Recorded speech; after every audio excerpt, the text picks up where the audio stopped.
Bonjour, bienvenue au chapitre 1, partie 2.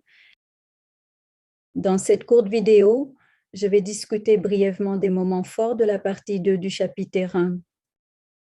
Dans la deuxième partie, nous discutons des sujets suivants: comportement de recherche d'informations sur la santé, composantes du comportement de recherche d'informations sur la santé, recherche d'informations sur la santé sur le web, avantages et inconvénients de la recherche d'informations sur la santé sur le web, impact de l'intelligence artificielle sur la recherche d'informations en santé et, au final, des activités de classe.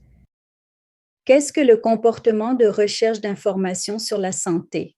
Selon Zimmerman, le comportement de recherche d'informations sur la santé est un comportement actif ou intentionnel entrepris par un individu dans le but de trouver de l'information sur la santé.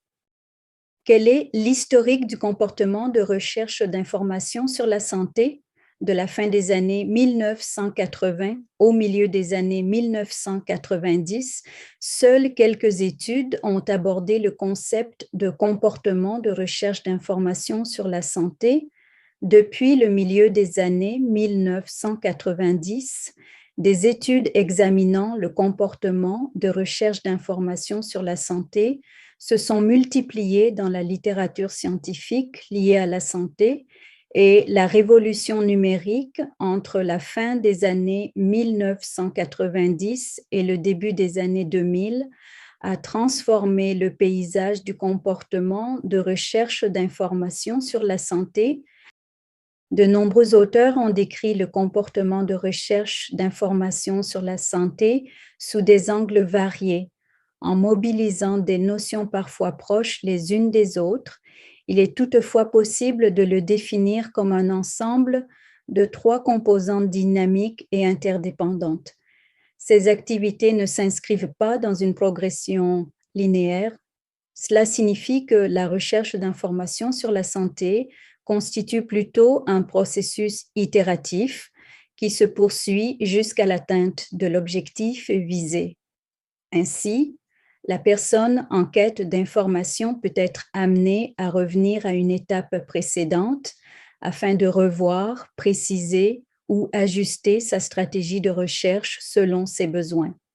Les trois éléments fondamentaux du comportement de recherche d'information sur la santé sont le besoin d'information sur la santé, l'acquisition d'informations sur la santé, l'utilisation de l'information sur la santé.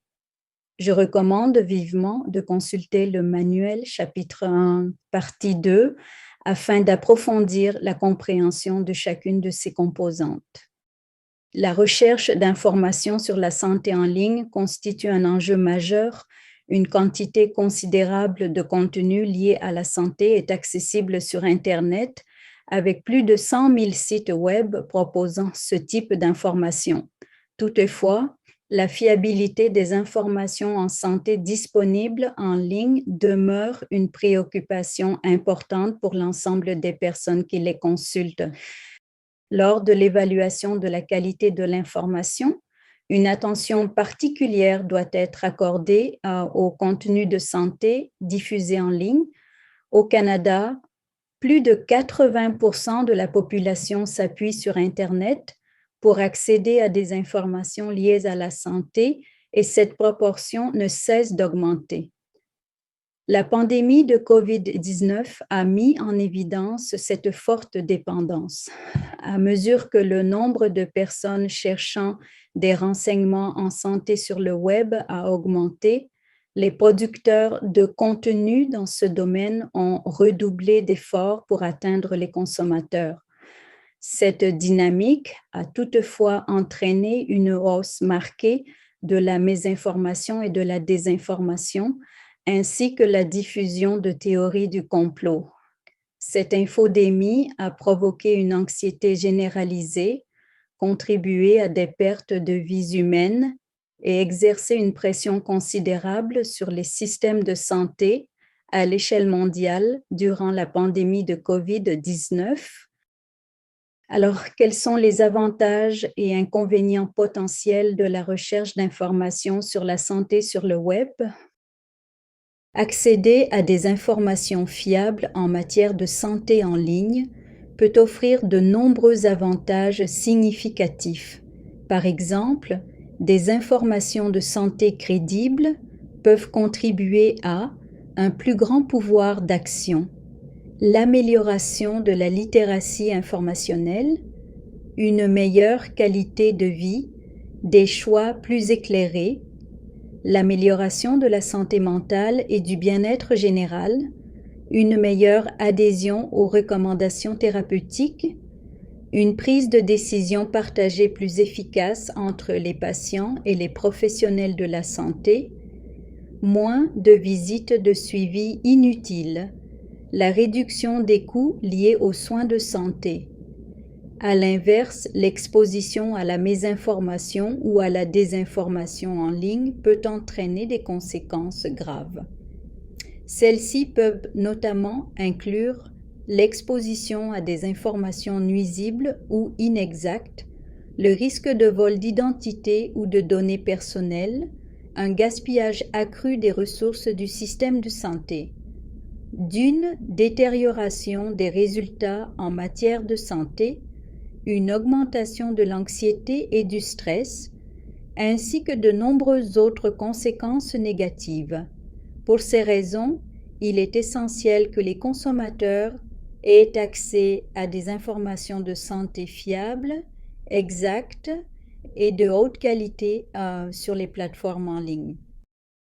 Autre sujet important abordé dans le premier chapitre concerne l'impact de l'intelligence artificielle sur le comportement de recherche d'informations en santé chez les consommateurs. L'IA continue de façonner la façon dont les individus recherchent, évaluent et utilisent l'information de santé. Les avancées rapides en IA influencent les soins prodigués aux patients, ainsi que le travail des bibliothécaires et des professionnels de l'information. Des outils comme les chatbots et ChatGPT peuvent traduire une terminologie médicale complexe en informations claires, accessibles et personnalisées. Les outils d'IA améliorent l'accès à l'information en santé pour des personnes ayant des niveaux variés de littératie en santé. Les informations de santé générées par l'IA peuvent être inexactes, incomplètes, biaisées ou potentiellement nuisibles, bien que l'IA puisse accroître l'engagement et l'autonomie des patients. Des préoccupations subsistent quant à l'exactitude, au biais, au respect de la vie privée et à la confidentialité dans les soins fondés sur des données probantes. Les professionnels de l'information jouent un rôle crucial pour combler ces lacunes en veillant à ce que l'information en santé soit fiable, bien organisée et gérée de manière éthique. Voici une idée d'activité de groupe en classe qui peut être utilisée après la révision des diapositives et du contenu du manuel au chapitre 1, partie 2. Dans la troisième partie, nous aborderons brièvement ces sujets. Assurez-vous de bien les reviser. Merci d'avoir regardé cette vidéo. Veuillez revoir chaque section du chapitre 1, regarder les cours enregistrés et compléter les activités de classe pour démontrer votre compréhension du contenu. Je vous souhaite une expérience d'apprentissage agréable et enrichissante.